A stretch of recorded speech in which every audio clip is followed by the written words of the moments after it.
Hello. This is face-to-face on the margins of the ECOSOC high-level meeting in New York, headquarters of the United Nations. My name is Petko Draganov. I'm the Deputy Secretary General of the United Nations Conference on Trade and Development, UNCTAD. And today with me, I have a high-level panel of experts. Sitting next to me is the Honorable Dr. Oburu Oginga, the Assistant Minister of Finance of Kenya. Also from Vietnam, the Vice Minister of Planning and Investment, Mr. Nguyen Phuong, and Mr. Nhlanhla Nene, Deputy Minister of Finance of the Republic of South Africa. Thank you. And the topic that we'll try to discuss with you today is what lies beyond aid.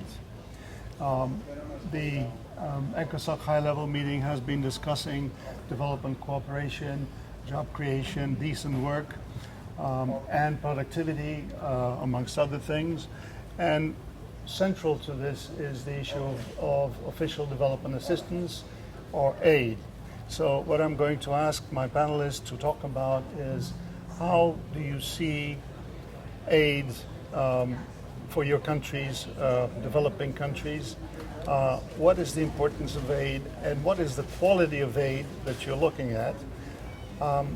We have found at UNCTAD that in recent years, very often a larger proportion of aid has been concentrating towards the social sector and less so towards the productive sectors, towards productive capacity. And if you want sustainable and inclusive development, you would need productive capacity. So how do you see it happening in your countries? Minister. Use. Me? Yep. Thank you. I think that Vietnam has been seen by the donor community as one of the country which have very effectively and successfully used ODA resources for the country development. And since 1993, we have received ODA until now. A total of about $50 billion has been committed to Vietnam, and more than 60% of this has been disbursed to serve the country socio-economic development of Vietnam. And I must say that in order to best use of the ODA for the country development, so we should have the following measure. First one, we should have develop and strategy for the mobilization and utilization of the ODA, in which it should identify and determine the objective of the ODA and also the priorities areas for the use of ODA for the country development, as well as to determine the measures and the solution for the implementation of the ODA, the actual implementation. Secondly, we have also to increase the ownership of the country to negotiate and to allocate the ODA for the development in line with the country development strategies, so that we can make full use of the ODA resources. And the third one is we should develop new forms to use the ODA. For example, recently we have engaged the model PPP, the public-private partnership project, where we also use ODA, for example, from the World Bank, the loan from the World Bank, to construct, together with the domestic private resources and the government resources, to construct the highway from Ho Chi Minh City to Phan Thiet. It's about 200 kilometers, and some other seaport as well. And the fourth one is that we should also improve the monitoring and evaluation of the ODA funded project to ensure the effectiveness and the efficiency of the ODA used. And fifthly, so we have also to strictly control the project use ODA with tight condition of procurement. You know, that's normally we should open the bid for the procurement of the equipment. So, and sixthly is that we should not allocate the ODA resources to the bankable project. Thus, we leave for the private sector to invest. And last but not least, finally, we should also regularly review and revise the institutional framework for the mobilization and utilization of the ODA in order to adapt with the new changing environment and condition of the country. Thank Very you. good point. Deputy Minister Nene, what is the priority list, if you will, for South Africa?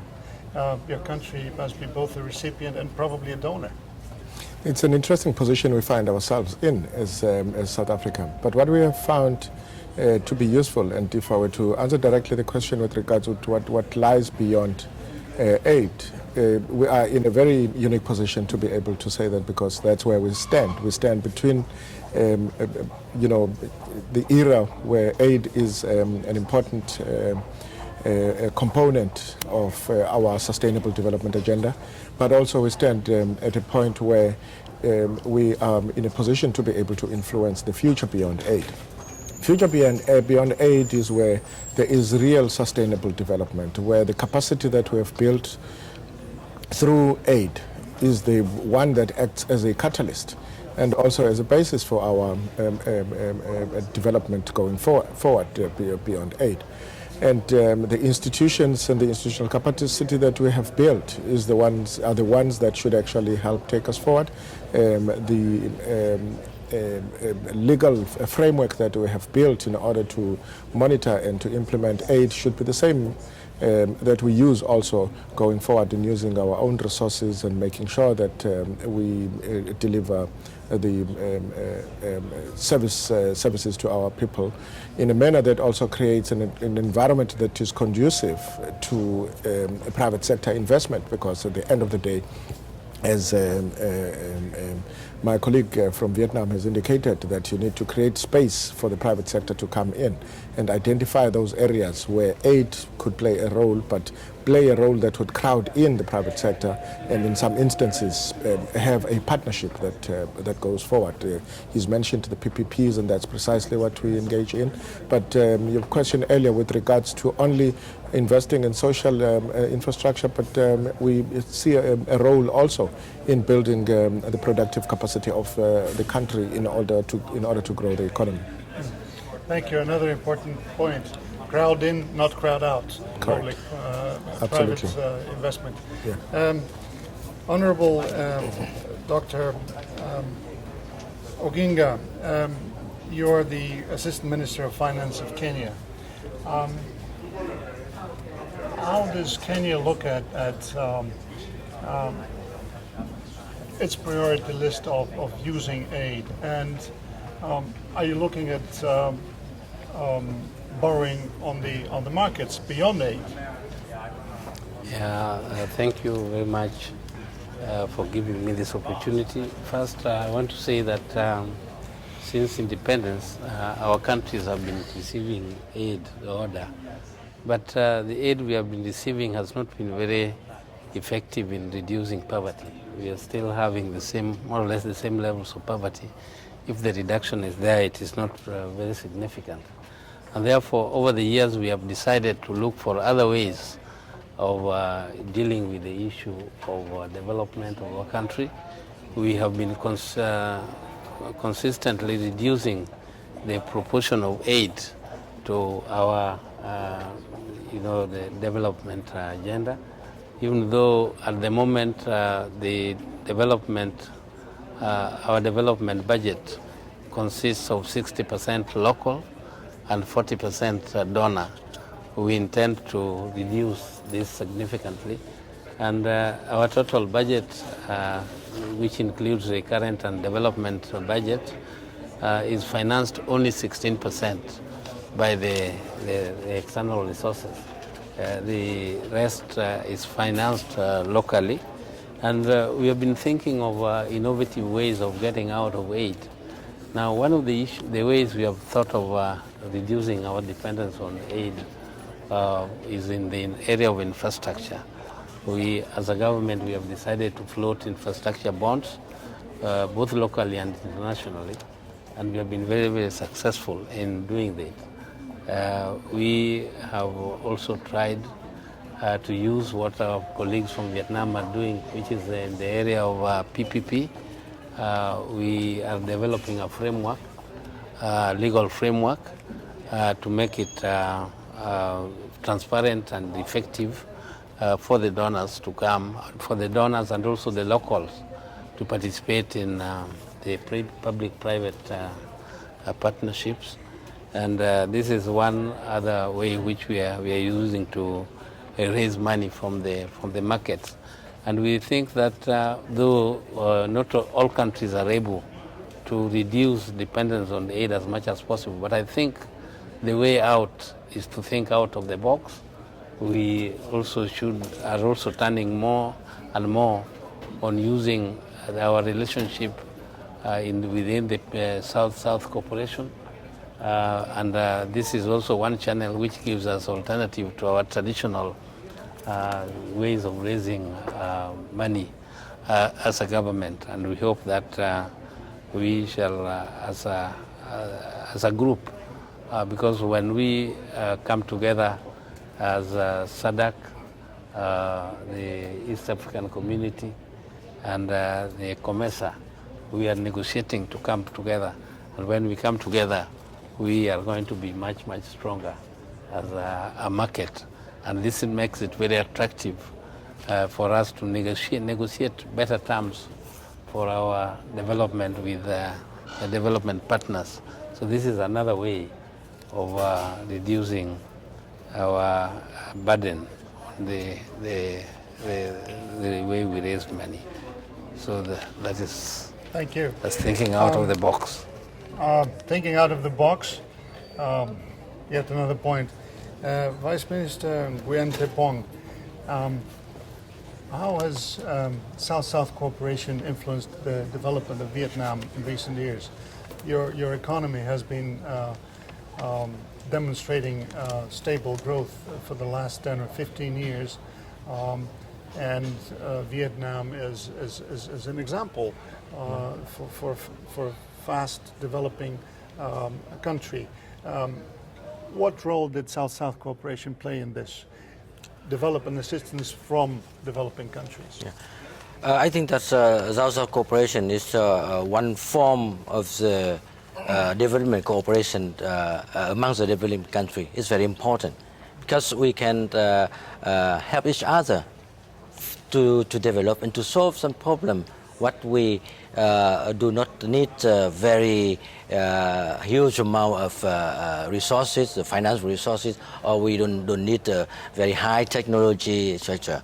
Where we can share what we have, what we actually help our country develop very well. For example, is the agricultural sector.